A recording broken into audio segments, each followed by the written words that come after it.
Amigos, estamos nuevamente acá con ustedes, Otra Mirada TV, en este programa de debate y análisis político. Estamos con ustedes el doctor Oscar Vidarte, profesor de la Universidad Católica, y el internacionalista y colaborador de Otra Mirada, el señor José Cornejo. El tema del día de hoy son las cumbres de las Américas. Se han realizado en los últimos 20 años 7 cumbres, una de ellas hace pocos días. Este va a ser el motivo de nuestro análisis de hoy. Y sobre el tema de las cumbres, quisiera poner sobre la mesa dos aspectos que me parecen interesantes a resaltar para comprender de qué estamos hablando. El primero es cómo ha cambiado la agenda de las cumbres en estos últimos 20 años, porque hay un punto de quiebre que muchos analistas coinciden, está dado por la cumbre que se realizó en Mar del Plata, en la Argentina, el año 2005, que dejó de lado el tema inicial de estos eventos, que había sido la Alianza de Libre Comercio, ALCA, ¿no? Ahí la famosa frase de Hugo Chávez, ALCA, ALCA, al carajo, de Hugo Chávez, ¿no? Y el segundo tema tiene que ver con la actitud del Perú, del gobierno, por supuesto, y específicamente del órgano especializado, nuestra Cancillería, ¿no? Que me da la impresión, aparece un poco perdido en estos últimos eventos internacionales y en especial en el tema de las cumbres. Bien, doctor Vidarte, ¿qué opinión le merece a usted el desarrollo de esta última cumbre a la luz de los procesos ocurridos en América Latina en los últimos años? A ver, sí, en primer lugar, como bien señalaste, la cumbre nace básicamente promovida por Estados Unidos, básicamente para fomentar un tema estrictamente económico como era el área de libre comercio de las Américas. Este intento de crear un área de libre comercio fracasa a mediados de la primera década del siglo XXI. Sin embargo, la dinámica de la cumbre sigue siendo muy similar, es decir, cómo se relaciona la región con Estados Unidos. De ahí que, por ejemplo, en esta cumbre, en la 7ª cumbre, nosotros hemos visto con claridad pues ese tipo de relación y cómo, de alguna manera, estaríamos, para algunos, frente a un nuevo tipo de relación entre la región y Estados Unidos. Ya no es una relación subordinada, sino ahora se da de otra manera. Hay muchos elementos positivos y algunos negativos. Por un lado, el elemento cubano es la relación que se comienza a establecer entre Cuba y Estados Unidos. Puede ser un aspecto positivo, lo que puede ser un reposicionamiento de Estados Unidos en la región, viéndonos o entendiéndonos de otra manera. Sin embargo, lo que puede ser positivo de una mano, por la otra es negativo, ya que viene de hacer o decretar o hacer o de emitir un decreto que señala a Venezuela pues como un atentado a su seguridad, lo cual pues es una muestra más de la política unilateral intervencionista que Estados Unidos ha llevado a cabo en la región. Así que creo que esta última cumbre denota pues un interés de Estados Unidos distinto con la región, teniendo Cuba un elemento simbólico, pero repite algunas prácticas del pasado intervencionistas y unilaterales que creo que deberíamos criticar pues con toda dureza. Bien, José, ¿cómo ves tú el tema? Mira, yo pienso que lo que hay que subrayar es que en la cumbre anterior el presidente Santos prácticamente le pone un ultimátum a Obama, ¿no? Le dice que por casi consenso de la mayoría de los países este tipo de reuniones no podía seguir llevándose a cabo sin la presencia de Cuba. Y ese es prácticamente el punto de partida que pienso. Y hubo conflicto en torno a eso. Bueno, lo que pasa es que en el momento en que están discutiendo la resolución, porque hay que tomar en cuenta, tal vez podemos debatir sobre eso luego, este tipo de formato, como ha señalado aquí el amigo, está teniendo pues sus tensiones internas, ¿no? Habría que evaluar más en detalle cuáles son las perspectivas, si va a haber una 8ª cumbre o no. Yo pienso que hay un problema que se está agotando porque es la segunda reunión donde no hay documento de consenso. En la anterior reunión no hubo consenso porque ellos planteaban de que como se ha votado en Naciones Unidas tantas veces se mencionara lo del bloqueo, ¿no? La condena del bloqueo, y los Estados Unidos se oponen, entonces no hay resolución. Y al final de la reunión, tengo entendido, Santos le dice a Obama que los países del ALBA están amenazando que boicotean la 7ª cumbre en Panamá si no se invita a Cuba. Entonces, los panameños invitan y consiguen el acuerdo de Cuba en diciembre, a inicios de diciembre del año pasado, ¿no? Y al principio hay una reacción negativa del Departamento de Estado que rápidamente cambia cuando el 18 de diciembre se anuncia públicamente, ¿no?, el restablecimiento del diálogo para reanudar relaciones diplomáticas, y tácitamente como que ya se acepta que Cuba va a estar presente en la reunión, lo cual cambia todo el panorama. Lo que sorprende efectivamente, como dijo aquí el amigo, es que a los pocos semanas, o no recuerdo el tiempo, sale este decreto ejecutivo, ¿no?, criticando a Venezuela. Pero yo pienso que para los Estados Unidos es, digamos, una especie de last chance, las últimas oportunidades de buscar, no romper completamente una relación de diálogo en la región, ¿no?, donde haya una presencia por lo menos de todos los países, ¿no? Y el formato del consenso está teniendo sus límites, porque como hay posiciones tan distintas sobre temas políticos y económicos, ya es la segunda reunión que no hay ningún documento, y yo no sé si al 2018 las cosas van a cambiar o empeorar, y eso es lo que tenemos que evaluar, de cómo se van a ir posicionando los otros espacios como la CELAC y UNASUR, y qué perspectiva va a tener este espacio para continuar, ¿no? Sin embargo, si tomamos las cumbres como un termómetro, ¿no?, de la relación entre Estados Unidos y la región latinoamericana, podríamos pensar que no hay necesidad de estar de acuerdo en un conjunto de puntos de vista. Quizás podría ser suficiente que Estados Unidos estuviera de acuerdo con la autonomía, digamos que relativa de la región. Parece estarse acercando hacia eso, pero como que no da el salto definitivo todavía, ¿no?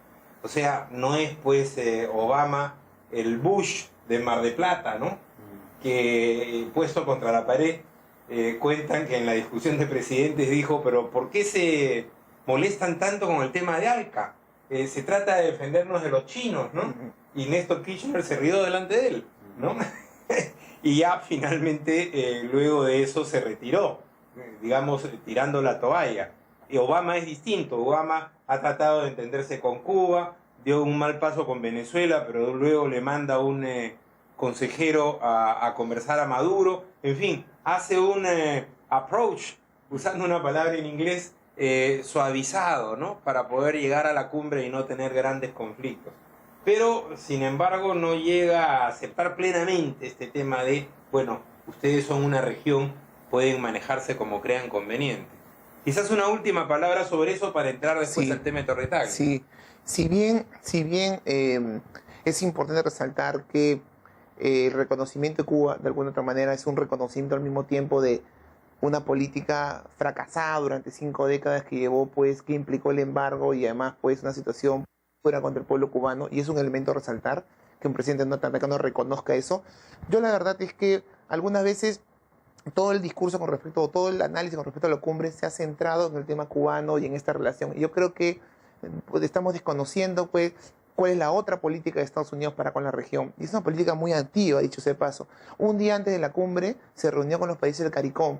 ¿Y cuál fue el tema principal? El energético, en un contexto donde el eje Caracas pierde importancia en materia energética. Lo que yo estoy viendo es en Estados Unidos, que no solamente muestra, pues, intentos de cambiar una política que es muy simbólica y pega mucho en la región, tiene intereses claros de expandir su zona de influencia en un contexto en donde el llamado hace poco tiempo eje Caracas está claramente, pues, en crisis, y donde el eje Brasilia, pues, o tiene otras prioridades producto de problemas internos, o tiene prioridades internacionales que pasan por otra región, como es, pues, Brasil o como son los BRICS. Bien, ¿qué apuntas, José, sobre esto? Mira, yo pienso que efectivamente los Estados Unidos siempre han pecado de ser un poco desplicentes con la región latinoamericana, ¿no? Esa ha sido la marca, ¿no? Esa ha sido la marca, mucho, sí, ¿no? sí. Pero tú puedes ver que eso es un patrón después de la Segunda Guerra Mundial. Si tú comparas lo que hicieron en la región con lo que hicieron en Europa con la marcha, había un dato que ni siquiera el Benelux, ¿no es cierto? O sea, no llegaba ni siquiera lo que recibió el Benelux, lo que recibió el conjunto. Benelux es un país muy pequeño, no, digamos, ¿no? lo que recibió región. ni Bélgica ni Luxemburgo recibieron más dinero de toda América Latina.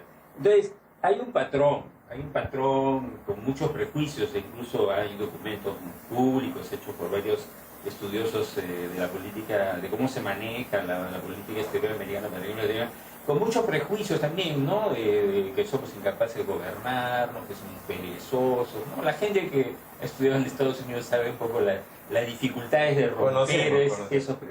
Entonces, yo pienso que los Estados Unidos están efectivamente viendo este desafío de la crisis de su globalidad, de su proyecto de globalidad, del surgimiento de nuevas potencias, emergencias, y la necesidad de mantener una presencia en lo que es su región vital, geopolítica fundamental, porque al margen de que Estados Unidos tiene importantes relaciones con China, con la Unión Europea, las relaciones de la región con Estados Unidos son también muy importantes para ellos. Incluso de una manera muy simbólica, Maduro le recordó que ellos tienen un programa de venta de petróleo a precios subsidiados, ¿no? para la zona del este de los Estados Unidos. Claro.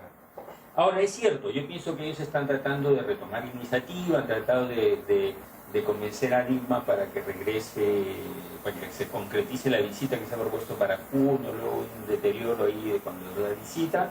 Ha tomado iniciativas efectivamente para la región del Caribe y la influencia que ha tenido Petrocaribe. Lo que hay que ver es hasta dónde puede eso concretizarse, ¿no? Yo creo que es muy pronto para decir, ¿no?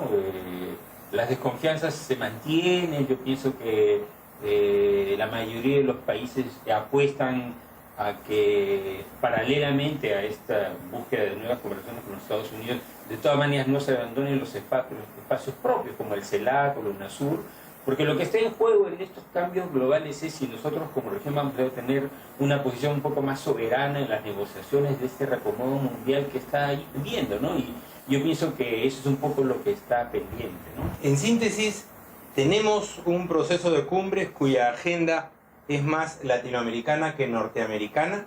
En estos momentos yo creo que eso es indudable. Sin embargo, se ve una suerte de entrampamiento en este tipo de eventos. No sabemos, como has dicho, qué nos depara el futuro. ¿Se habrán más cumbres? ¿No? ¿Cuál será la agenda de la región en el futuro frente a Estados Unidos? Es obvio que hay un espacio de autonomía ganado, pero todavía no establecido, que ya se expresa en otras organizaciones como son UNASUR, CELAC, etc.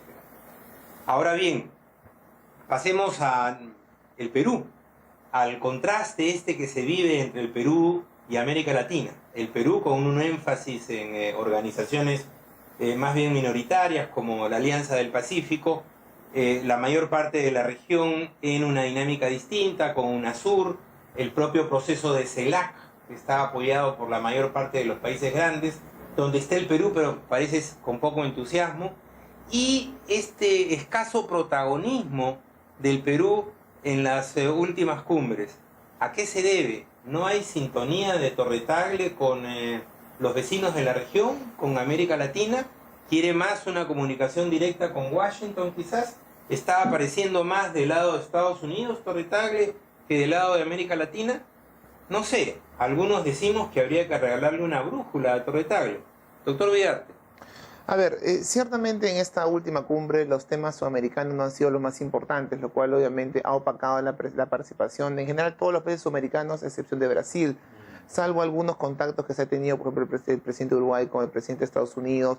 Los temas han pasado por Centroamérica y el Caribe, digamos, la concentración o el interés de la opinión pública. Bueno, pero ha estado Venezuela también. Sí. Que bien siguen en Sudamérica. Sí, todavía, no solamente caribeño, ¿no? Sin embargo, hablando de Perú específicamente, uno parece ver que la importancia que el Perú le está dando a los grandes debates, que es lo que me preocupa a mí, que se están dando en la región, parece ser parece no ser su prioridad. Y yo pongo como ejemplo dos debates que me parecen fundamentales en este momento. Un debate es el tema en materia de drogas. A nivel regional se está debatiendo, a nivel de la OEA y otros espacios regionales, se está debatiendo un poco cómo hacer frente al tema de las drogas, sobre todo frente al fracaso de las políticas que provienen de Estados Unidos y que están implementando en otros países. Pues hay propuestas que vienen de la izquierda y la derecha, es decir, de expresidentes como Fox, como el mismo Santos, hasta pues de la izquierda. Lo que estoy tratando de decir es que el debate es sumamente interesante de diferentes posiciones políticas, pero el Perú, que es el primer productor de cocaína del mundo, no tiene una participación relevante en ese debate. ¿Cuál es la posición del Estado peruano? Y básicamente acá vemos un continuismo en las políticas que justamente la región entera está criticando. Otro espacio interesante de debate... Políticas que tienen un origen norteamericano. Exactamente, lo que venía diciendo. Otro debate interesante que se viene también generando y se viene discutiendo es el tema con respecto a los medios de comunicación. ¿Y qué hacer? Hay países que implementan normas de regulación a los medios de comunicación, otros, inclusive Chile, que también tiene su propio mecanismo de regulación, y acá pues mecanismos de regulación medianamente deficientes. Son debates que están en la región en torno a, bueno, cómo hacer frente a esta dinámica propia del mundo globalizado, frente a las redes, los medios de comunicación. Y acá no tenemos una posición clara. Y además que se ve acompañada de la derrota, realmente lamentable, no derrota, porque al final no participó, pero del fracaso del interés peruano de posicionar a García Sayán dentro del sistema de la Organización de Estados Americanos. Entonces, este escenario nos comienza a ver cómo el interés del Perú a nivel regional está pasando últimamente básicamente por lo que es la Alianza del Pacífico, la medida económica, que significa y que es reflejo de una continuidad de los últimos 3, 4, 5 gobiernos que tienen el elemento económico como elemento central, más aún en contexto de crisis económica como el que vivimos hoy en día. Yo agregaría un punto, ¿no?, que es el relativo a defensa y a seguridad hemisférica, donde en el Consejo de Defensa de UNASUR se han desarrollado iniciativas interesantes en torno a una política de seguridad latinoamericana, ¿no?, a una política de seguridad nuestra, ¿no?, distinta de la que históricamente ha impuesto Estados Unidos. Y el Perú se alinea con la política que plantea los Estados Unidos y no con la política que plantean la mayor parte de los países de la región, sobre todo los más grandes. Me refiero a Brasil y a la Argentina, ¿no? Ese es un aspecto grave, me parece. Y esto nos hace ver el contraste entre este Perú conservador, neoliberal, dirían algunos, y la mayoría progresista de la América Latina que nos rodea. Para cerrar, José. No, yo pienso que el último punto que tú señalas es correcto, ¿no? Porque uno de los temas centrales de UNASUR es discutir el problema de las bases americanas. O sea, más aún ahora que ya prácticamente Estados Unidos ha aceptado que se resuelva y que pasemos en Colombia a un escenario post-guerra interna, la argumentación para una presencia... Las bases que dicen tener acá, o por lo menos... Por eso te digo, la presencia en el Perú. La justificación de una presencia militar tan grande de la Cuarta Flota y todo el Comando Sur, ¿no?, que tiene su base en Miami, no se justifica, y por eso UNASUR ha puesto como un punto de debate, y San Pedro acaba de recordar que es el debatir este tema de la presencia de las bases militares. Entonces, porque los reflejos pues de la política, o sea, no solamente es el Departamento de Estado que decide la política exterior, ¿no? Nosotros sabemos de que hay también otras políticas que son más estructurales, de la manera como se tiene que ver la presencia, y vivimos en una especie de, como muchos de los analistas ya lo concuerdan, en una segunda ola de Guerra Fría. Entonces, ¿cómo eso se va a expresar en la región? Porque por un lado tenemos estos gestos, ¿no es cierto?, de reanudar relaciones con Cuba, de buscar no perder presencia, pero por otro lado también está ese gesto de un incremento del presupuesto al Comando Sur, de las amenazas a Venezuela, ¿no? Bueno, las amenazas de Venezuela, por supuesto, pero digamos de una injerencia en los asuntos internos con Argentina, ¿no?, declarando abiertamente que Argentina está en crisis económica, cosa que es poco diplomático. Que ellos hablen de la crisis que han causado en el sistema financiero 2007-2008, ¿no? Y yo diría, claro, esto de la búsqueda de una presencia militar, bueno, ellos tienen mucha presencia, tengo entendido, en Sotocano, en la zona centroamericana, pero también están buscando reemplazar la famosa base que tenían en Manta, en Ecuador, y parece que el Perú estaría, sin decirlo abiertamente, dando facilidades encubiertas para una presencia militar. Yo creo que eso es lo que preocupa. Y ahora yo diría que el problema que nosotros tenemos es que Cancillería ha perdido protagonismo en el manejo de la política exterior, y lo que tenemos es una política exterior un poco así como descuartizada, ¿no? O sea, como señalaba el amigo, el MEF, el Ministerio de Comercio llevan básicamente la agenda de los tratados de libre comercio, ¿no?, el TPP, la Alianza del Pacífico, etcétera, y después se le da, por ejemplo, al Ministerio del Ambiente ver lo del cambio climático, ¿no?, pero sin ningún... Y a defensa del tema de seguridad. Entonces no hay una política coherente. Entonces yo pienso que justamente el problema es establecer cuáles son las prioridades del Perú, ¿no?, en la región, cómo nos insertamos en un mundo complejo, efectivamente, pero que debería haber un poquito más de coherencia y de definir prioridades. Me parece que eso es más que criticar exclusivamente a Cancillería. Yo pienso que Cancillería ha perdido protagonismo en estos últimos años en el manejo de la política exterior. Bien, amigos, este ha sido el primer debate sobre política internacional en otra mirada. Los problemas de política exterior casi no se debaten en el Perú. Yo creo que este es una buena iniciativa que nos puede permitir encontrar otra arena donde desde un punto de vista plural afrontemos estas cuestiones cruciales para el futuro como país. Muchísimas gracias y hasta otra oportunidad. Será Otra Mirada TV en su programa Mesa Política. Muchas gracias. Es que tengo un compromiso republicano.